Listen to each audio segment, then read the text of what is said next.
another band. All the Muslim cars now, with your baggy up. Light up my card with a sweet one, please. Someone flicks me a back baggy up.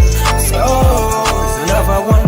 It's another one, yeah. It's a full strand, yeah. Oh, it's another one. It's another one, yeah.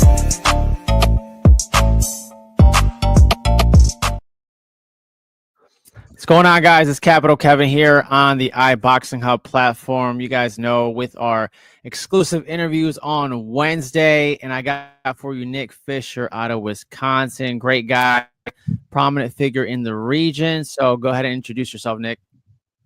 Hey guys, my name's Nick. I'm a boxing coach, trainer, advisor, promoter, manager, kind of do it all for the guys out there. Awesome. Yeah, man, we connected over Instagram. It was pretty cool, right? So you've got a couple good fighters. You've been in the industry for how long, Nick? So I started my own boxing gym about 12 years ago. I started promoting about 3 years ago. So okay, cool. So you got your own gym, you got into promotion. Why'd you make the transition into promoting? So I was training these guys, in Milwaukee, and I kind of there was a lack of it, I guess, lack of promoters, lack of shows going on. And I had a boxer who, we were just trying to get his debut. We could not get anywhere.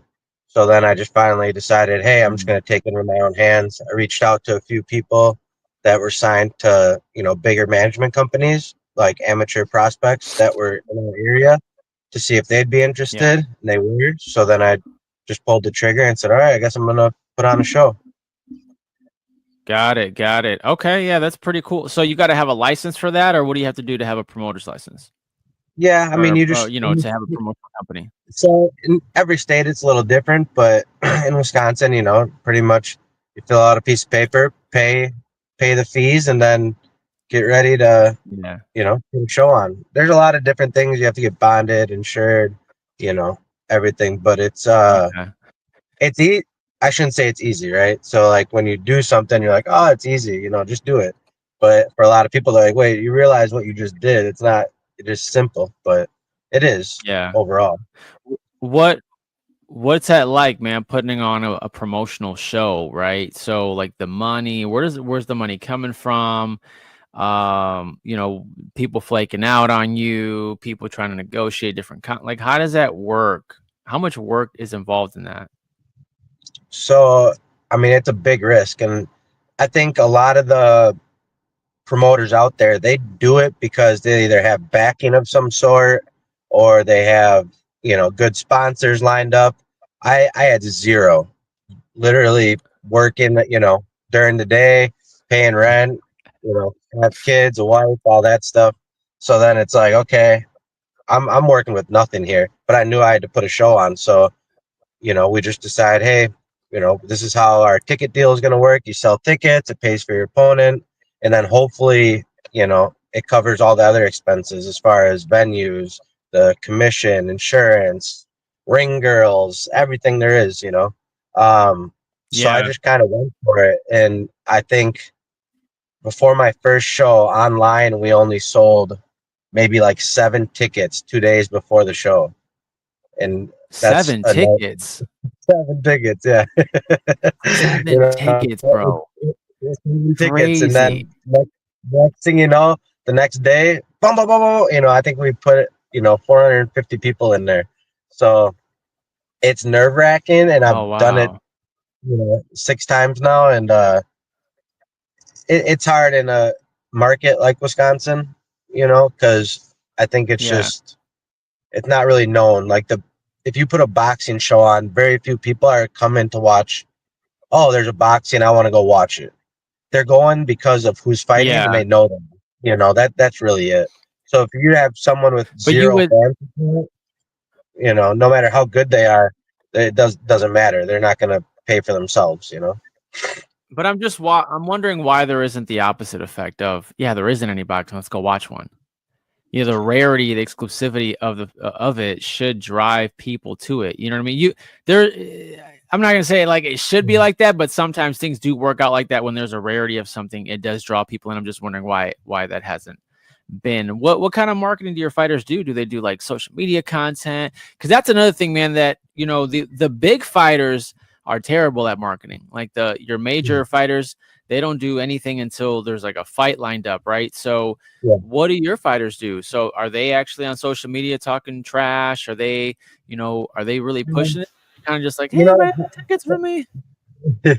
so the hard part at this level is like opponents, right? So these guys are 2-0, 3-0 debuts, trying to find the right opponent. The guys who they're going to fight for these debuts and their first couple fights aren't exactly like outstanding athletes that have their life together. They're usually Yeah. just guys who want to fight, and some get a lucky punch and some know their position. Yeah, for Um, sure. and you never know who you're going to get on the other side, and it changes so much. It's hard. You really just have to promote the guy itself who's fighting over the fight. you know Mm, and you'll see other promoters do different things and ways to work it, but then the business itself is just, if you think you have the one, they're going to do what it needs to protect them, and they're not going to take any unnecessary risk. yeah, no, So absolutely. there's, and again, so the guy I just had fight down in Cicero, Cy Maldonado. Yeah. So he's one, not a huge social media, but I know he has what it takes, and he's been in the, national tournaments. He's beat a lot of national champions, just never took that big step. So now, he's on his own. I'm advising him. He trains with his dad, and but he's willing to take, each step, and he understands it's an investment on his part. Yeah. Because Yeah. there's a lot of expenses that go into it. But now, next week he leaves for San Diego to go to camp with, Julius Bio and Johnny Mansour for a week. Yeah, that's So absolutely. So for those who don't know who he's talking about, Cy Maldonado is an up and coming fighter out of the region. He is Puerto Rican, and he is going to California to start training with Johnny Mansour. For those who don't know Johnny Mansour, because maybe you're a casual, he's an up and coming prospect who's fought on ESPN quite a few times. Just want to make that distinction so people know. and he's doing that he wants the experience. He wants to see what it's like on that bigger stage. So luckily they're, nice enough to accept him in, to see how he works. And, that's it. They open their doors, and he's willing to, buy his own plane ticket. He's Yeah. investing in himself as a young man, and that's what he wants to do. So Yeah, it's no, that's hard. neat. How It's the did one they get thing. a hold of Cy though? How did they get a hold of him? I got a hold of them out there. I've been friends with them for a few years. Who I met through a friend, another coach here in Milwaukee. So we just kind of met at the national tournaments, and we've always kept contact.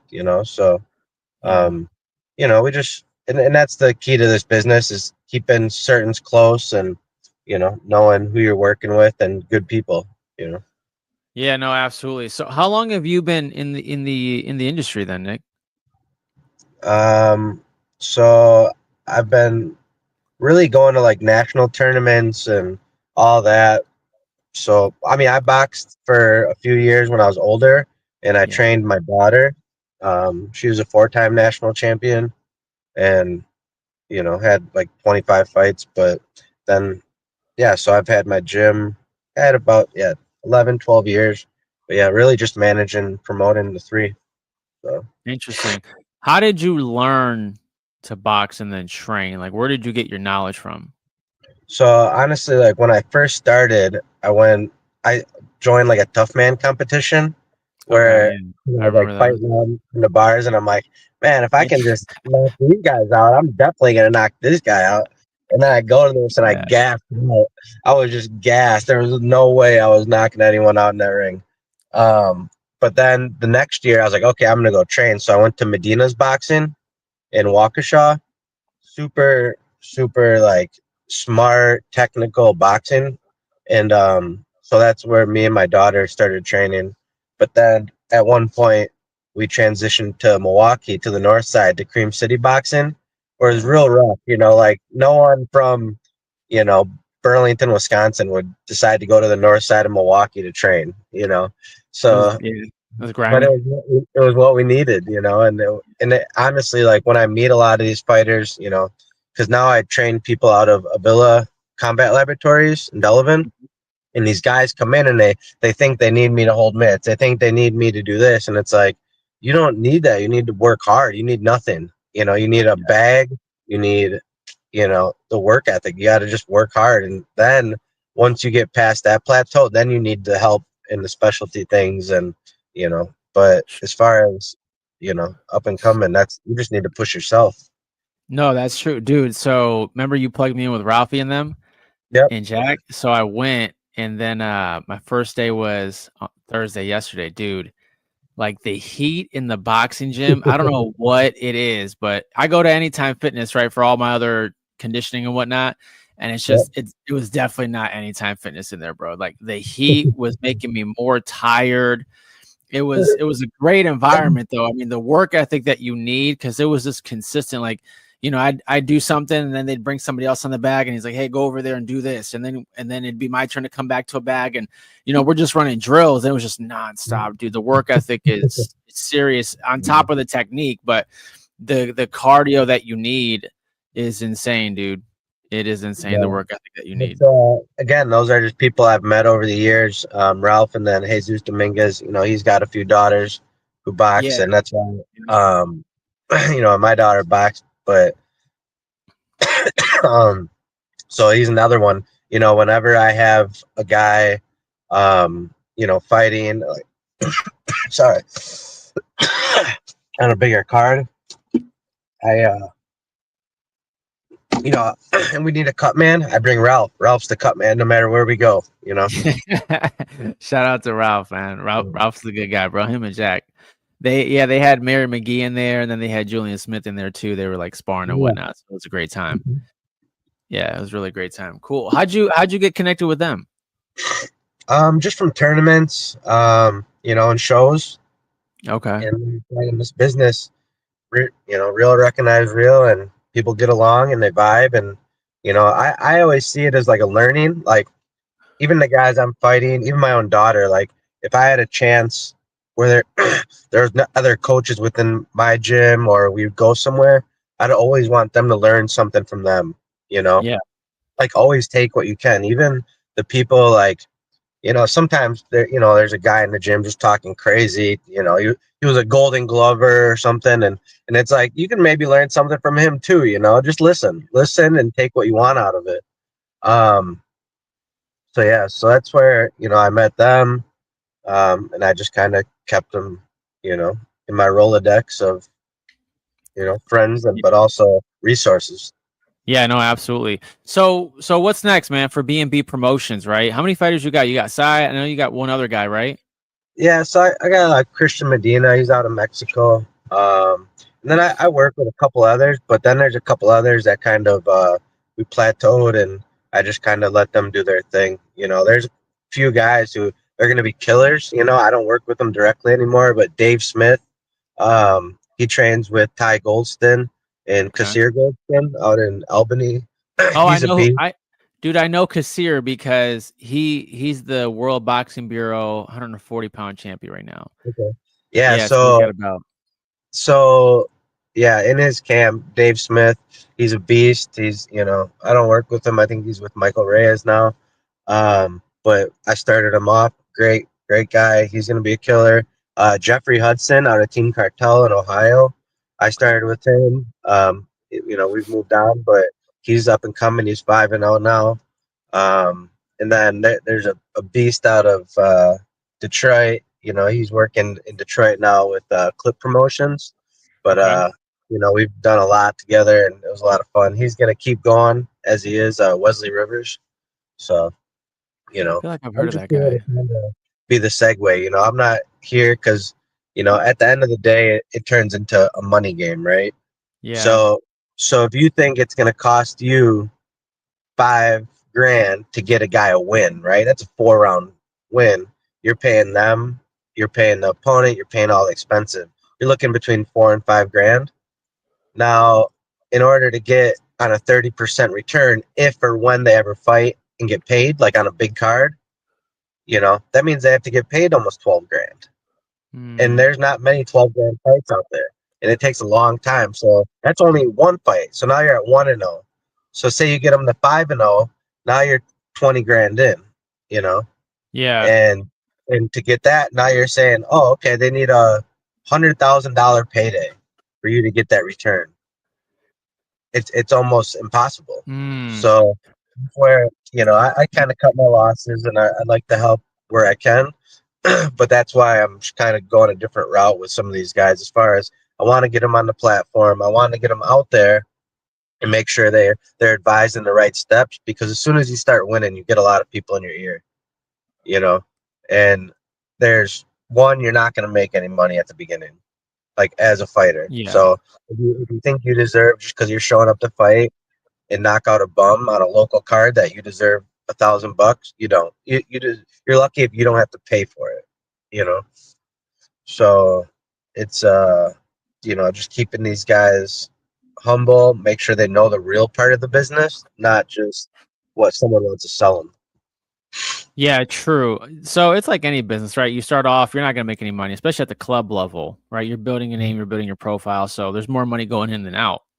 Well, there's more money going out than in your pocket, right? So right now you got the two fighters. You know, what is it? What are you doing now differently, promotional wise or business wise, that maybe you didn't do in the past with some of your other fighters?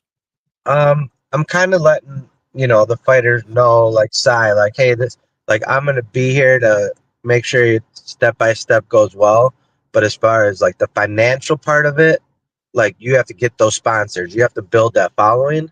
Yeah. Rather than just on me. You know, it's not just on me. I'm not going to fork over the bills, you know. Sure. And it's worked great so far, you know. And then I have Christian Medina, you know, he's fought, you know, his last two fights, one was on ESPN, one was on DAZN. We just got an offer for a fight October 25th in San Diego, actually, on an overtime card.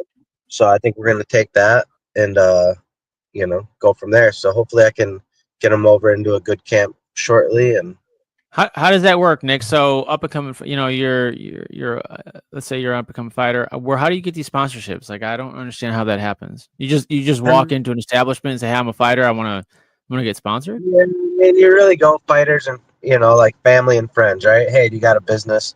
And that's what I try explaining to them is like, hey, don't go just asking for money. You're not asking for money. See how you can help their business. Yeah. In order to make sure it goes back both ways, you know. They're not just giving you money because you need money for your fight. We want, hey, if you're a construction business, how can we promote this business so that you might benefit off it, you know? Yeah. Yeah. Absolutely. Rather So, than start off, you know. and there's paperwork with that, right? When somebody says yes, I'm willing to, you got to sign paperwork. How does the money distribution happen? It's a check that gets written to the fighter. Yeah, it all depends, you know, on the business. Okay. So they, you know, can, if they're like a family friend, they'll do cash or whatever, you know. So that's kind of how, you know, Sai got his first win. You know, he had to gather that sponsorship money, have the support, and now he's 1-0. Now we do it again, you know.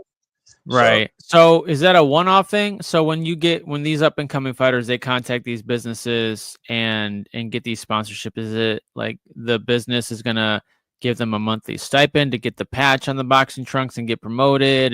How does that work? It's usually per fight at this level. Okay. You know, say the higher levels, the guys with the bigger followings, then you're talking, you know, monthly things and free product like that. But we're not there yet. So got you. So it's a per fight. So the next fight, they've got to go back and get that sponsorship money again. Yeah, and for sure. Put the patch on. Do they want to do it? You know, do we find different sponsors? Do we find a rotating sponsors? You know, I would assume, dude, that if I had a business, I can't imagine I'm going to see a very big return of putting a patch on somebody's trunk. So it's got to be more of like doing the fighter a favor, because I don't see that being very profitable. So a lot of it's, you know, the social media. That's where you really have to push them. And, you know, like Sai's first fight was like, you know, we had t-shirts on. It was a cleaning company, you know, and it's like, yeah, you want your name on there, like as far as Sai Maldonado or, B&B or whatever. But it's like, no, that's more important than our name. We'll make our name. You know, the sponsors are who we're trying to get out there. So as far as like the shorts, no, that's just a plus. But it's Oh, really okay. the constant social media post, the constant push. Like, hey, these guys are like supporting our youth, supporting our community in a way. Like you should support them too. Sure. Yeah, that's neat. That is neat. So, let me go back. So you fought. What happened with that? You went I just professional, had, right? no, I just had amateur fights. Got you. Why didn't you go So, professional? I was a little older, and it was fun. Like I was having a good time, but I had my daughter. Me and my daughter, Okay. we fought twice on the same night before, like at the same Really? show. We fought, yeah. Did you guys So both win? yeah, yeah. Oh, nice. So Okay. yeah, it was pretty good. Um, Nice. so then, not saying I won them all, but uh, so then Sorry. funny story is I fought on my 30th birthday. I fought Devin Parrish when he was 18. Yeah. I don't know if you know who Devin Parrish is. He's Nah, I from don't the think. Chicago area. But then he Uh-huh. had his pro debut on my card at the Harley Davidson Museum. Oh, really? Yeah. That's cool. Where is the most what's the most memorable place that you fought? Or I mean that you've put a show on at? Because I know sometimes the shows are like at high schools and gymnasiums and things like that. So somehow or another, I almost had so we had a show planned with the Pfizer Forum, Okay. and that was gonna be like my third show, I think, third or fourth, and it was like I don't even know how I got myself into that one, but it was cool. It seemed right. Yeah. Um, and I had this whole idea of it, and again, once we got close, it was like 10 days out in the venue. Pfizer was like, "There's not that many tickets sold," and I Yeah. was like, "Well, there's more than seven." I was like, "Hey, I think we're all right now," but they're like, "No, like we can't even open the doors unless I go. I promise you, like it's no one's even started buying yet. Like this is the market, and then they're like, we can't do it." So then we're 10 days away, and I have a show. I have all these fighters, all this planned, and all these people who already bought tickets through Ticketmaster. Well, now that show gets canceled, the venue canceled. So then I found the Waukesha Expo Center. So I moved it to there. Well, I couldn't get a EMT in Waukesha County because we use the fire department in Milwaukee. So there was no ambulance service. So then I had to move it again. And I Milwaukee Harley Davidson Museum, and on Wednesday, and the fight was Saturday. I mean, the new venue at the like 3 days out. So How does that that was communication happen when you move it so much like that? Who tells these it's, people that bought the tickets and whatnot? it's we post it, and then all the people we send something out. But then the hard part is like Ticketmaster is some of these people barely have enough to buy one ticket. Now they didn't get their refund yet. Now they're supposed to buy another ticket. You know, so it's like Oh it man, was what a hard. headache. It was the like everyone I've known in the business, and like I don't know, George Hernandez out of Garfield Park, you know, very Okay. old, hard nosed coach. He goes, "Man, I've seen a lot, but any other promoter would have just canceled the show. And it's Yeah. like, you're right, they would have. But I didn't. And some of the guys, the bigger fights had to fall off. There's no way. Like, it was hard enough to get the guys paid. If I would have put on Adrian Granados and Jason Velez, it would have just been a scam. It would have Yeah. never happened. So I had to cancel the big cards, but the local guys, all got to fight. A lot of Chicago guys, actually. So That's good. Boxing still has a stronghold in this Chicago, Northwest Indiana area. So I'm happy to see that. Originally, I'm from Michigan, hour south of Detroit and Adrian. So we don't really have a movement for boxing. You've either got to go to Toledo, which is like 40 minutes out, approximately, or you got to go an hour north to Detroit, right, somewhere up there. So yeah, I'm glad to see that it's still popping in this area. Yeah, man, that's awesome. Have you fought at any casinos? Have you put on any shows at casinos or had fighters fight at casinos? I haven't. So like with Avila Combat Laboratories, where I'm the boxing coach for the MMA guys. You know, we've had a few fights for the Anthony Pettis promotion, APFC. They Yeah. fight at Potawatomi, and that's an awesome time. Like I'm a boxing guy, but these guys fight. These MMA guys, like especially on the local level, it's a different kind of feeling. I enjoy it. So I recommend if you guys haven't been to an MMA fight, go because it's a good time. So I get excited Yeah. for it. I But have been to a local promotional MMA fight, and they do get down. They yeah, do get so, down. but as far as like bigger, so Wesley Rivers fought on the Benavidez Adonde card Okay. in Vegas right after Thanksgiving. That was a good time. Um, but yeah, that's about it. Neat. Neat. Okay. Wonderful. That's so what about, gear sponsorship? Are your fighters, are people reaching out now? How's that working out? A little, so we're working. I have another fighter we train at a villa. He's a pro boxer, 1-0, Lucas Lubugan. Okay. He's gonna be working with Romir Combat. They have, they're up and coming with all sorts of nice gear. So we're getting that going, but no one, exclusively. Got you. And I know we've talked about this before, but how come it's like two questions actually. I noticed that a lot of people fall off, dude. Like I know that, I've been at Hammond Boxing Club before, and it's like I go now and it's like these guys are not the people that were there when I was first here 2 years ago. Yeah. Like what happened to these cats that got into the amateurs and they were still young? We're not talking about, 27-year-olds. We're talking about 18, 19-year-olds, some 16. It's like they're not there anymore.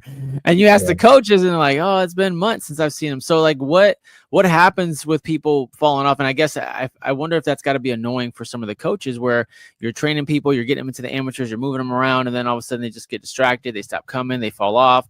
It's like a revolving door, it almost seems, right? So Yeah. it's like, what's going on there?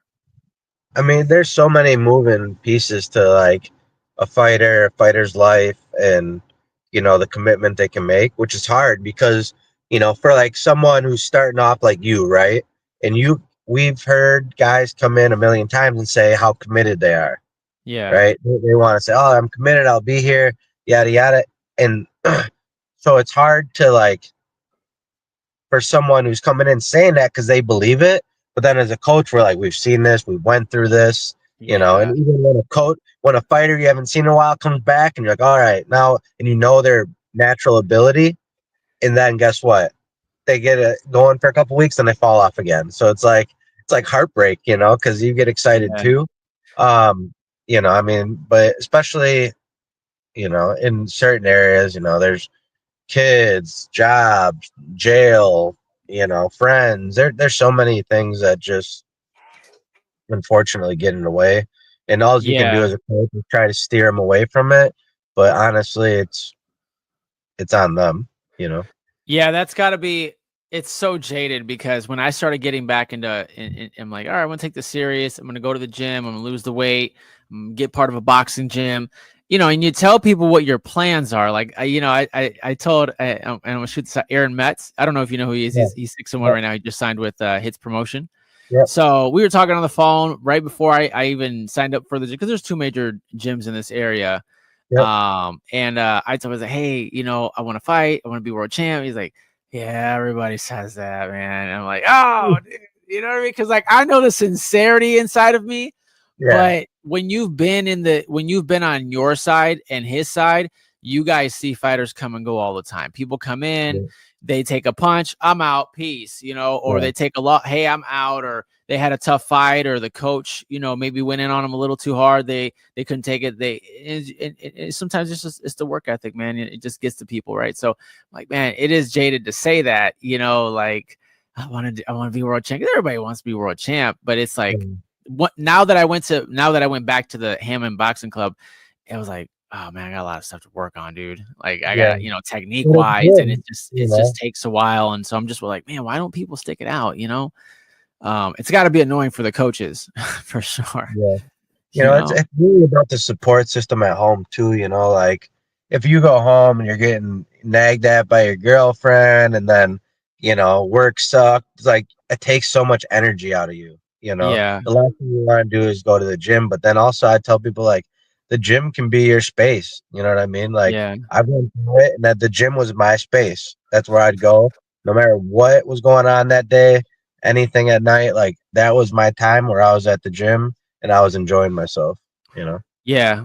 Surprisingly, people were a lot nicer at the gym than I thought they would because it's fighting. So I went to the gym and Jack, Callahan put me with the novice group. And so I'm like, but like some of them were looking a lot, they were looking good. And I was like, but they were nice. Everybody just seemed nice, Yeah. like willing to work and help. And I haven't met everyone, but it was just it was a nice place. Like I feel like the gym does give you a place to create and cultivate friendships, right? Even though it can get 100%. a little toxic because it depends on the gym. People talk trash, people talk down to you. Sparring can get aggressive and hard, but it's all about the coaches and how they set up that environment, right? And what they allow and what they don't allow. And I really like what this felt like when I came in. So but yeah, no, it's you're right, man. It's a big commitment. Like boxing is not, what you see on TV is like years of compound interest of practice and work ethic and just knowing how to compartmentalize your emotions too, man, and put priorities first. So it's crazy, super duper crazy. So neat, man. That's super neat. Yeah. Are you looking on taking on any fighters right now?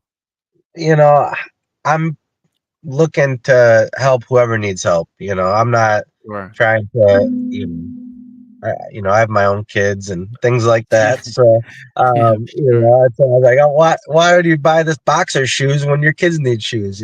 Yeah, yeah, No, I'm trying to help whoever deserves it, but those guys who, think they're just entitled for some odd reason, they can kick rocks, yeah. um, and unfortunately those are the ones whose career is going to go downhill. Um, years ago when I had this boxer, kind of the reason I started my own gym because this guy I knew was promising, right? I was like, man, this guy's the truth. Like, and it was just a need for another gym in Milwaukee. So that's when I opened it. And people like matchmakers and stuff were answering my calls and text and emails who like I had no right even speaking to, like direct. You know Mm, what I mean? Like I was like, yeah. why are you even talking to me? Like I'm nobody. I have zero national champions. I got zero professionals. I got a guy who wants a debut that I told the shit out of, that I promised was the best.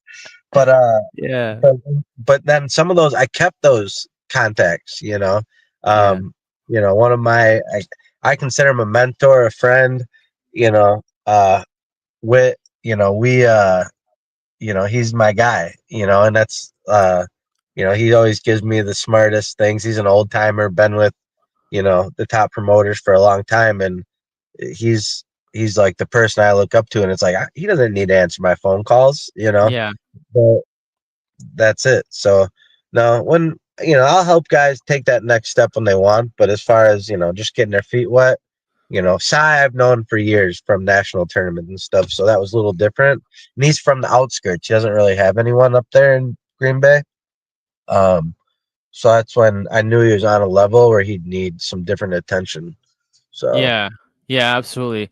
That's neat, man. We're excited for him, as especially the Puerto Rican community, right? We're always looking for the next fighter to get behind and yep, tell him to market himself in that Chicago area, that yeah. north side, man, tell So, him to market himself, man. I'm telling so the you, get plan, him in those Puerto Rican Day parades.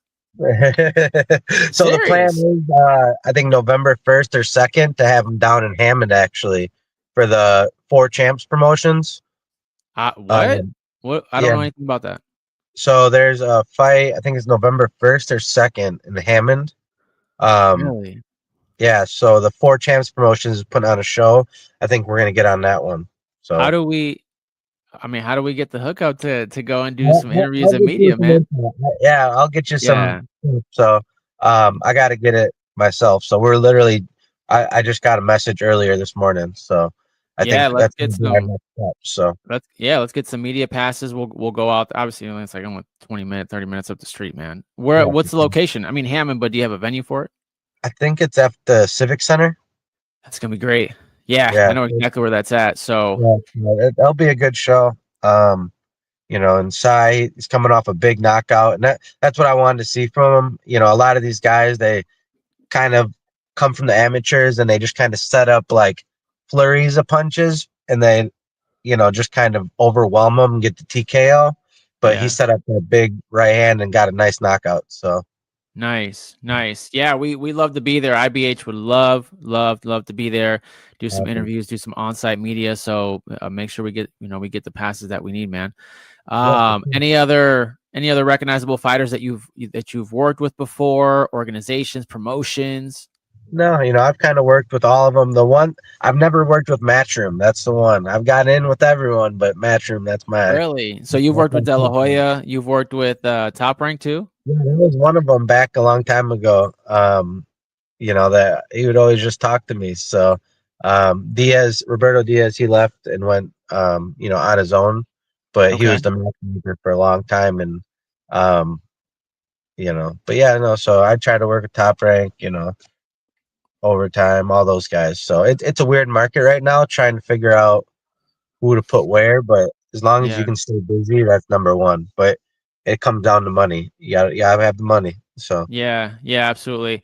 Couple questions here, then we'll wrap it up. So we've got the big Canelo Crawford fight going on, and there's a couple undercards, right? So yep. who do you have winning that Canelo Crawford fight?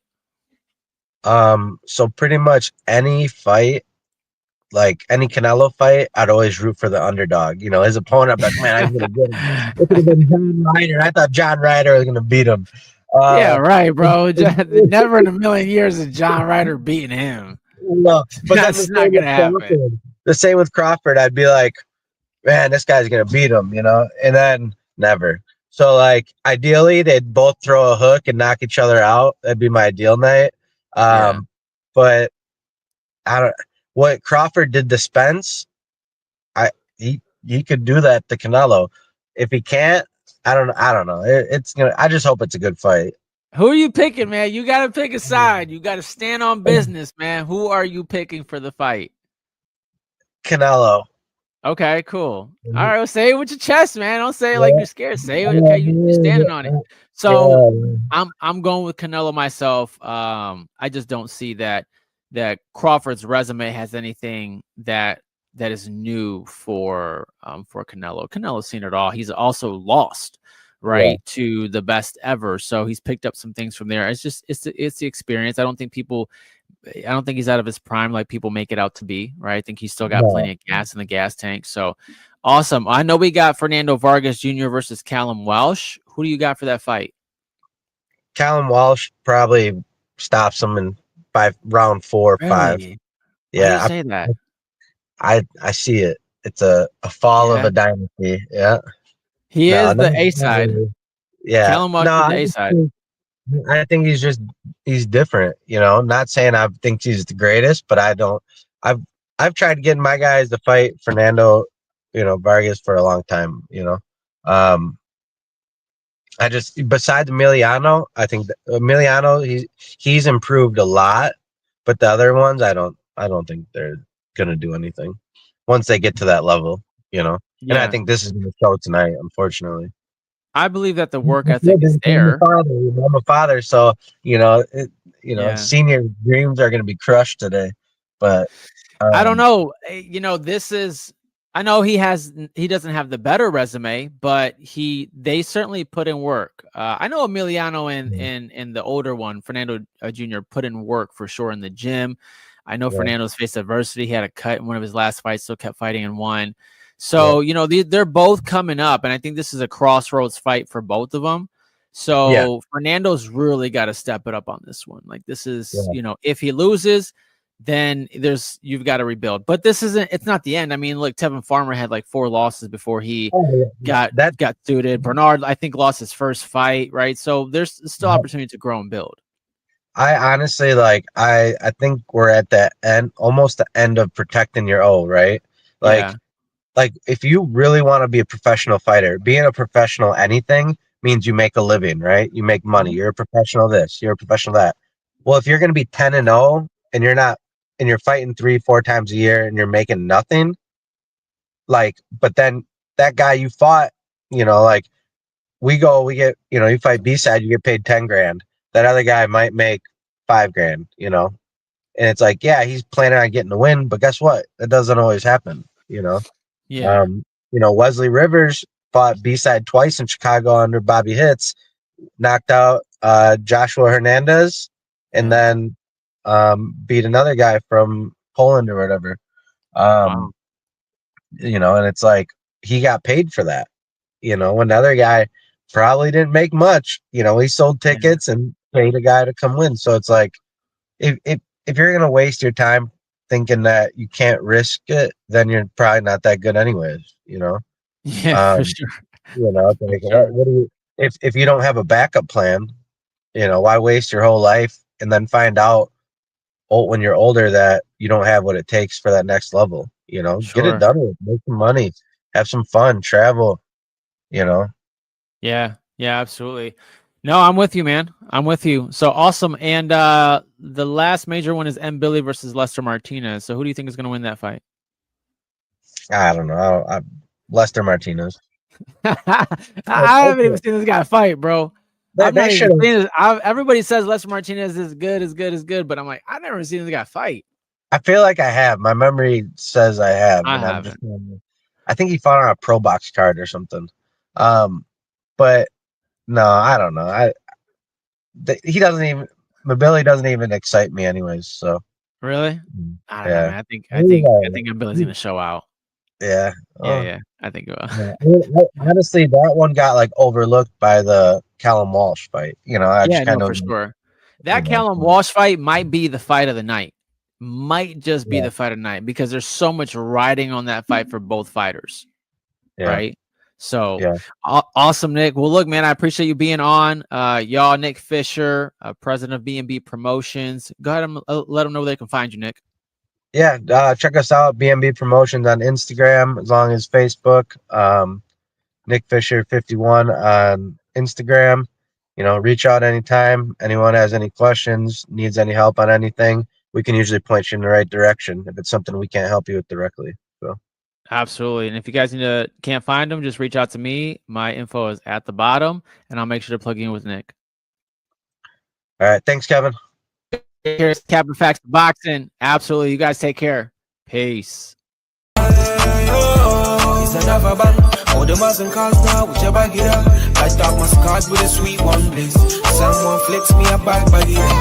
So, it's another one, yeah. It's a full run, yeah. Oh, it's another one, yeah.